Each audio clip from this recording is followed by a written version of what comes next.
How to create Exodus wallet account. Hey everybody, this side Nina from Create, Login, Delete. Without any further ado, let's jump right into the process.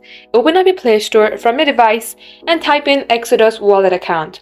This is the application that we are looking to download. Go ahead and tap on install. And once the installation is completed, go ahead and tap open it.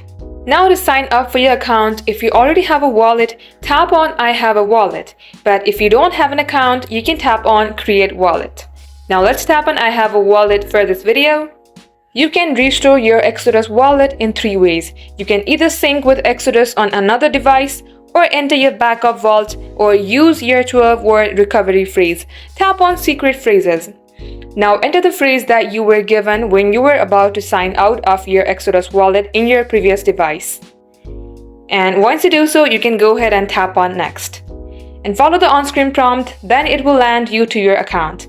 That wraps up today's tutorial. Thank you all for watching, and do like and subscribe to our channel to never miss an update from us.